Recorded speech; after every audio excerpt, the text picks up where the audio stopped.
Detective Pikachu is ready to solve your case.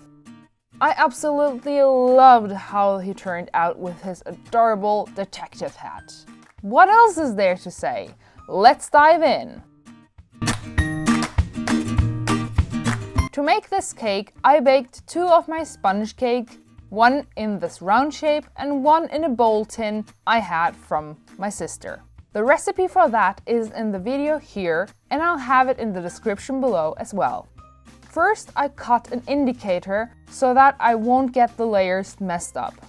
Then I cut 3 more or less equal layers of our sponge cake. Let's get the milk out and spread that all over the bottom layer of the cake. Of course, you can use simple syrup as well.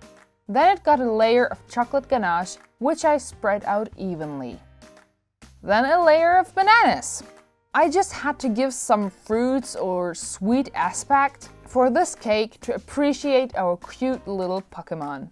I sealed that off with another layer of chocolate ganache and put on the next layer, which I sprinkled with the milk again. Then again a layer of chocolate ganache, but this time nothing else here. I wanted to keep it varied. Now the top layer, which gets the milk treatment as well.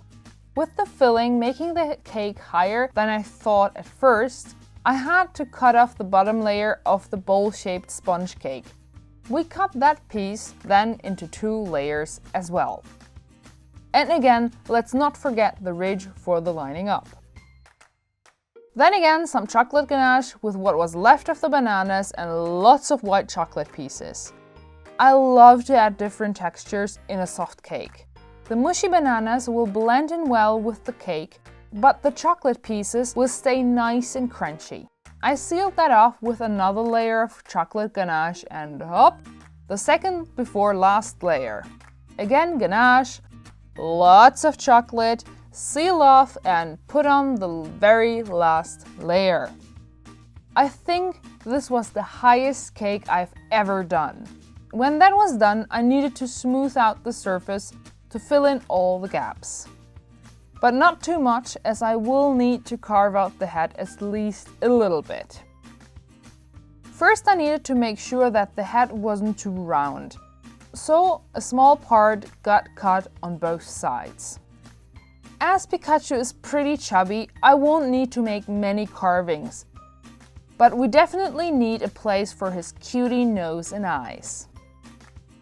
As chubby as he is, he still has a small jaw and neck, so I cut that out carefully as well. Sadly, it aligned with my thick banana layer, so I had to get some of those out while cutting the neck. As Pikachu doesn't have protruding lips, I made that part a bit more even as well. When I was finally happy with how the general shape looked like, I applied a decent layer of ganache to even it out. The less hard edges, the better. I put that into the fridge for a bit and got busy rolling out the yellow fondant, which had to be huge. As you can see, I had starch all over me, but I was glad I could apply it decently without any tears in the front. But sadly, I had a little accident in the back. It got torn away when I was not careful, so I rolled some fondant out later again and closed that off. And here you see me trying to hide the seam of the patch I applied. I made a paste out of fondant and fondant glue, which I mashed really hard together and then smoothed it out. I was really happy about how it fixed my mishap. Then finally, my little Pikachu gets his blush. I rolled out red fondant really thin, brushed out a tiny bit of water and put it carefully on his cheeks. I did the same for his eyes, just, with black fondant. For his pupils, I cut out some white dots and put them, again with a tad of water, onto the black eyes. I didn't realize how small his nose actually was. I cut out a tiny triangle, rounded it out with my fingertips and just put it in place. I really thought it would stick without water. I can be stupid sometimes. Well, then I rolled out thin strips of black fondant and made his mouth. Here I didn't make the same mistake and applied just a tiny bit of water, and seeing how finicky the nose was there, I used some water again to put it into its place. And my true nightmare were the ears. I really wanted them to be out of fondant so that they wouldn't stick out that badly. Well, I found the solution with wires.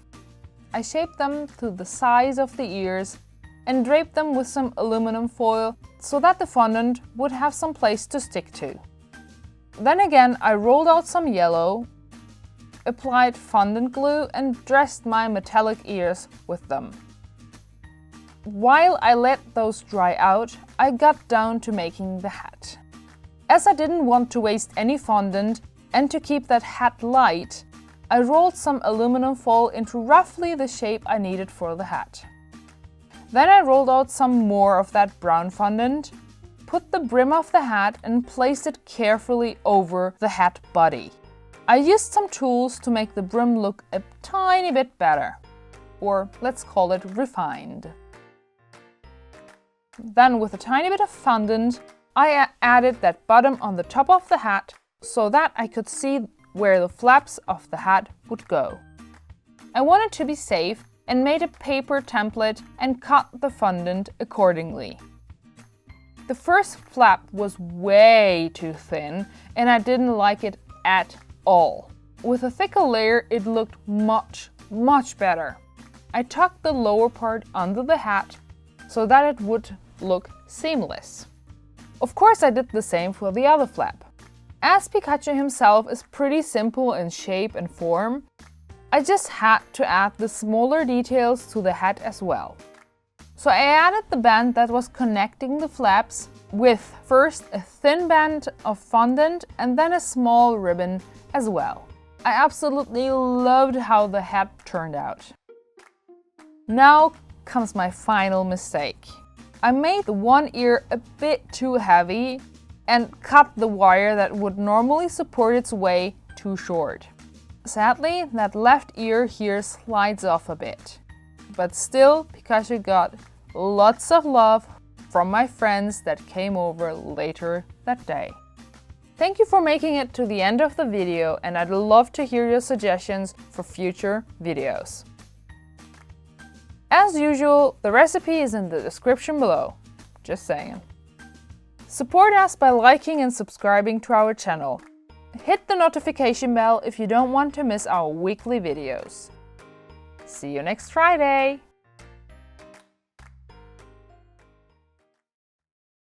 I am back again. You shouldn't have forgotten me with the Game of Thrones cake. Here is my revenge. Off with the ear.